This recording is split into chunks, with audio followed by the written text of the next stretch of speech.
जैसे कि जवाहरलाल नेहरू, सुभाष चंद्र बोस। तो हम उन्हीं के बारे में आज डिस्कशन करने वाले हैं। तो ऑब्वियसली बात है कि Gandhi ji non cooperation movement के बाद उनको एक तरीके से अरेस्ट कर लिया गया था, और काफी हद तक हमने पिछले एपिसोड में ये भी देखा कि कैसे कांग्रेस के अंदर ही स्वराजिस्ट और नो चेंजर्स, यहाँ पे दो कैटेगरीज में जो लीडर्स हैं वो बढ़ जाते हैं। लेकिन कांग्रेस में कुछ और बदलाव भी आ रहे थे। कांग्रेस में अब नई जनरेशन के लीडर्स सिर्फ भारत की आजादी के लिए फाइट नहीं करना चाहते थे, बल्कि वो भारत जो आजाद होगा उसके नेचर को भी डिफाइन करना चाहते थे कि आखिर आजाद भारत सोशलिस्ट होगा या कम्युनिस्ट होगा। तो इसके ऊपर काफी चर्चा इस समय में जारी थी। यहाँ पे काफी सारे लीडर्स आजाद भारत को कम्युनिस्ट कंट्री के तौर पर देखना चाहते थे, जैसे कि M.N. रॉय, और उन्होंने कम्युनिस्ट पार्टी ऑफ इंडिया की भी शुरुआत की। यहाँ पे हर तरफ कम्युनिज्म जो है उसके आइडिया को फैलाने में लगे हुए थे ये सारे कम्युनिस्ट लीडर्स। एंड रशिया जो है उसमें भी जो स्टेलिन है जो रशिया में उस समय में रूल कर रहे थे, उनके साथ भी इन कम्युनिस्ट पार्टीज के काफी अच्छे खासे कनेक्शन थे। एक तरीके से कम्युनिज्म ऑब्वियसली मोनार्की के खिलाफ है, इसी वजह से कम्युनिस्ट पार्टी के लीडर्स जहां कहीं भी मीटिंग करते थे उसको ब्रिटिश अथॉरिटीज के द्वारा कॉन्स्पिरेसी नाम दिया जाता था। और ऐसी ही एक कॉन्स्पिरेसी, कानपुर कॉन्स्पिरेसी, आप देखेंगे 1924 में, जिसमें हुआ कुछ नहीं। ऑब्वियसली कम्युनिस्ट लीडर्स सिर्फ मीटिंग करने आए थे और उस चीज को कॉन्स्पिरेसी नाम दे दिया गया। इसी तरह से 1929 में भी बहुत सारे लीडर्स मेरठ में मीटिंग करते हैं, उसको मेरठ कॉन्स्पिरेसी नाम दे दिया जाता है, और बहुत सारे लगभग 30 के आसपास लीडर्स जो हैं उन्हें अरेस्ट किया गया।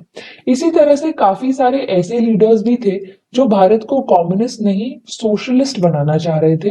उन्हें लगता था कि भारत एक सोशलिस्ट कंट्री के तौर पर ज्यादा बेहतर तरीके से आगे बढ़ पाएगा, और काफी हद तक कम्युनिस्ट आइडियाज यूटोपियन है एंड प्रैक्टिकली पॉसिबल नहीं है इम्प्लीमेंट करना।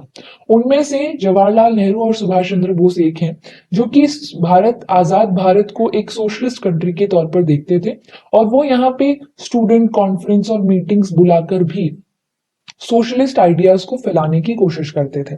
वहीं अगर गांधी जी की बात करें तो गांधी जी जेल से बाहर आ चुके थे, लेकिन वो पॉलिटिकली काफी हद तक इनएक्टिव थे और सरदार वल्लभ भाई पटेल के साथ मिलकर किसानों के हक के लिए फाइट कर रहे थे। यही नहीं, ये दौर उस समय इस पर्टिकुलर टाइम पर आप देखेंगे बहुत से ट्रेड यूनियंस भी सामने आ रहे हैं, और इस दौरान बहुत सी रेवोल्यूशनरी एक्टिविटीज भी आपको होती हुई देखने को मिलेंगी। उन्हीं रेवोल्यूशनरी एक्टिविटीज को आज हम इस एपिसोड में डिस्कस करेंगे। पहले बात करते हैं पंजाब, यूपी और बिहार वाले इलाके की, जहां पर आप हिंदुस्तान रिपब्लिकन एसोसिएशन की शुरुआत होते हुए देखेंगे 1924 में।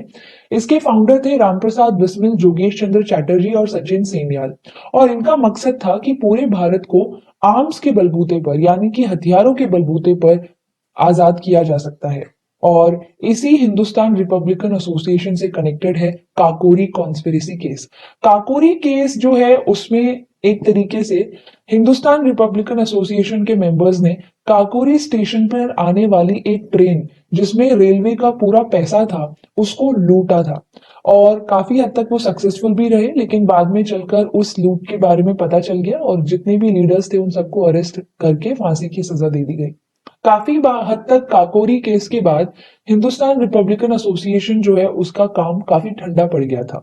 लेकिन 1928 तक आते आते एक बार फिर से चंद्रशेखर आजाद हिंदुस्तान रिपब्लिकन एसोसिएशन जो है उसको खड़ा करते हैं, लेकिन इस बार सोशलिस्ट वर्ड जो है वो इस एसोसिएशन के नाम में ऐड कर दिया गया, और सोशलिज्म जो है वो उनका ऑफिशियल गोल बन गया। यानी कि हिंदुस्तान सोशलिस्ट रिपब्लिकन एसोसिएशन के जो लीडर्स हैं वो अब यहाँ पे सोशलिज्म का जो आइडिया है वो हर तरफ फैलाने की कोशिश करेंगे।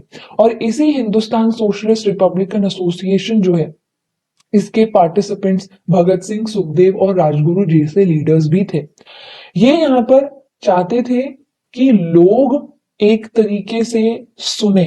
ब्रिटिशर्स जो हैं यहाँ पे ऑब्वियसली उनको भी अपनी मौजूदगी का एहसास कराना चाहते थे। ऑब्वियसली बात है कि ये वो दौर था जिस समय में Congress as a political party काफी स्ट्रांग थी। वहीं भगत सिंह, सुखदेव और राजगुरु जैसे लीडर्स जो है वो लाइमलाइट में नहीं थे। और एक तरीके से हिंदुस्तान सोशलिस्ट रिपब्लिक एसोसिएशन जो है उसका नारा ये था कि वो ज्यादा से ज्यादा लोगों को सोशलिस्ट आइडियोलॉजी के बारे में बताएं। इसी वजह से भगत सिंह, सुखदेव, राजगुरु जैसे लीडर्स ने अरेस्ट होने की ठानी।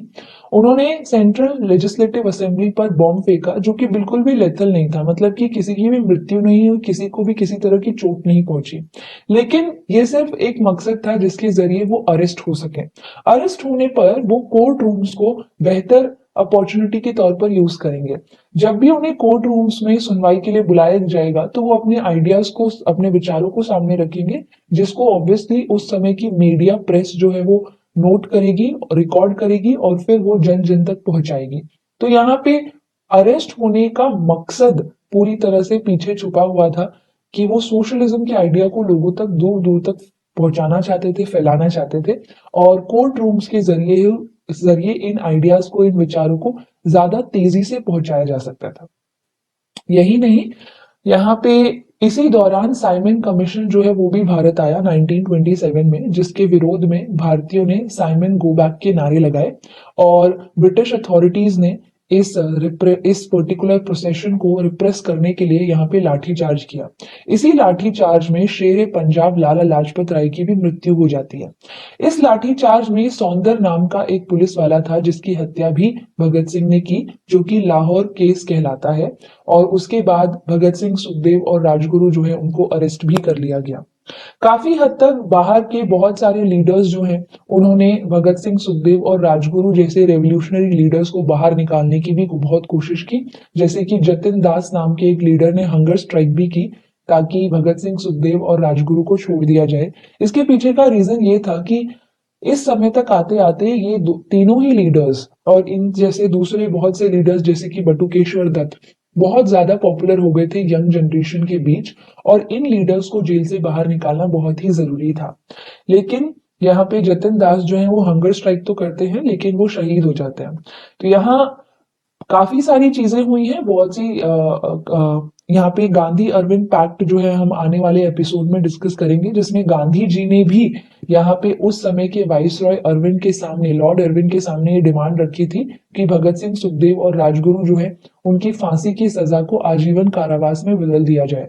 लेकिन लॉर्ड अरविंद ने उस चीज को बिल्कुल भी नहीं सुना एंड फाइनली 23 जनवरी 1931 को भगत सिंह, सुखदेव और राजगुरु को फांसी की सजा दे दी गई।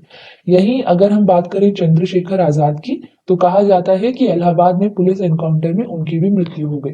तो ये रेवोल्यूशनरी थे उस समय के, जो सिर्फ आजाद भारत की आजादी के बारे में नहीं सोच रहे थे, लेकिन भारत के आजाद होने के बाद उसका नेचर कैसा होगा, आजाद भारत कैसा दिखेगा, उसके बारे में भी काफी हद तक सोचते थे। और इसी कारणवश यहाँ पर आपको यहाँ पे इस तरह की एक्टिविटीज होती हुई देखने को मिलेंगी। वो हर कदम पर हर तरीके से बिना अपनी जान की परवाह किए लोगों तक सोशलिस्ट आइडियाज को जल्दी से जल्दी पहुंचाने के तरीके निकाल रहे थे। ऐसे ही आपको बंगाल प्रोविंस में भी चिट्टागोंग आर्मरी रेड के बारे में पता चलता है। सूर्य सेन नाम के एक टीचर जो कि चिट्टागोंग डिस्ट्रिक्ट कांग्रेस कमेटी के सेक्रेटरी भी थे, उन्होंने इस चिट्टागोंग आर्मरी रेड को अंजाम दिया। उनका प्लान ये था कि वो चिट्टागोंग में 2 आर्मरीज हैं जहां पर हथियार रखे जाते हैं, उनको यहाँ पे सीज करेंगे, उन सारे के सारे हथियारों को अपने कंट्रोल में लेंगे और उसके बाद ब्रिटिश अथॉरिटीज को, ब्रिटिश पुलिस को पीछे धकेलते हुए भारत को आजाद करेंगे। जो 2 आर्मरीज थी उसको सीज करने में चिट्टागोंग आर्मरी रेड की अगर हम बात करें तो उसमें सूर्य सेन और बाकी के जितने भी उनके साथ लोग मौजूद थे वो सब सक्सेसफुल हुए। लेकिन कुछ समय के बाद उनकी इस आर्मरी रेड का ब्रिटिश अथॉरिटीज को पता चला, जिसकी वजह से उन्हें अरेस्ट कर लिया गया एंड 1934 जनवरी में उनको फांसी की सजा दे दी गई। अगर इस रेवोल्यूशनरी एक्टिविटी की बात करें, चिट्टागोंग आर्मरी रेड की बात करें, तो ये एक और कारण से बहुत ही इंपॉर्टेंट रेड थी क्योंकि इसमें महिलाओं का भी बहुत हद तक पार्टिसिपेशन देखा गया। आप इसमें विमेन रेवोल्यूशनरीज भी देखेंगे जैसे कि कल्पना दत्त और प्रीति लता वादेकर। यानी कांग्रेस अपने तरीके से काम कर रही है, बाकी की पॉलिटिकल पार्टीज अपनी तरह से काम कर रही है, गवर्नमेंट भी यहाँ पे काफी हद तक कंसेशंस देती है गवर्नमेंट ऑफ इंडिया एक्ट्स लाकर, लेकिन रेवोल्यूशनरीज अपने लेवल पर भारत को आजाद करने में लगे हैं और इस एपिसोड में हमने यही देखा। नेक्स्ट एपिसोड में हम देखेंगे कि कैसे साइमन कमीशन भारत आया एंड बाकी के सारे इवेंट्स को इन रेवोल्यूशनरी एक्टिविटीज से लिंक करने की कोशिश करेंगे।